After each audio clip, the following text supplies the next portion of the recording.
நம்ம ஹீரோ பேரு மைலோ. அன்னைக்கு நல்ல மழை பெஞ்சிட்டு இருந்ததுனால கொடை பிடிச்சிட்டு ஜாலியா மலையில விளையாடிட்டு இருந்தாங்களாம். ஆனா மைலோ வீட்டுல நிறைய கோழி குஞ்சுகள் இருக்கு. அதெல்லாம் மலையில நடுங்கிட்டு அதோட கூண்டுக்குள்ள போறதுக்காக ட்ரை பண்ணிச்சான். ஆனா கூண்டு ரொம்ப குட்டியா இருக்கிறதுனால எல்லா கோழியாலையும் உள்ள போகவே முடியாம கஷ்டப்பட்டுட்டு இருந்ததாம். அதை பார்த்த மைலோ, அச்சிச்சோ மழை ரொம்ப ஹெவியா இருக்குதே, இருங்க இருங்க நீங்க கவலைப்படாதீங்கன்னு சொல்லி தான் கொண்டு வந்த அந்த கொடையை எடுத்து கோழி குஞ்சு நனையாம இருக்கிறதுக்காக சேஃப் பண்ணிட்டு இருந்தாங்களாம். அப்ப கோழி எல்லாமே வந்து, அச்சோ மைலோ நீ கூட தான் மழையில நனைஞ்சிட்டு இருக்கிற, நம்ம எல்லாரும் சேர்ந்து ஒரே கொடையில நின்னுக்கலாம் வா அப்படின்னு சொல்லிட்டு இருக்கும் போதே மழை எல்லாம் ஸ்டாப் ஆயிடுச்சாம்.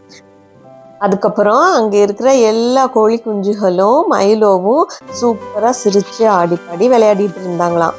ஸோ குட்டீஸ், யாரா இருந்தாலும் அவங்க கஷ்டப்பட்டாங்க அப்படின்னா நம்மளால முடிஞ்ச அளவுக்கு அவங்களுக்கு ஷேர் பண்ணி ஹெல்ப் பண்ணணும். ஓகே குட்டீஸ்?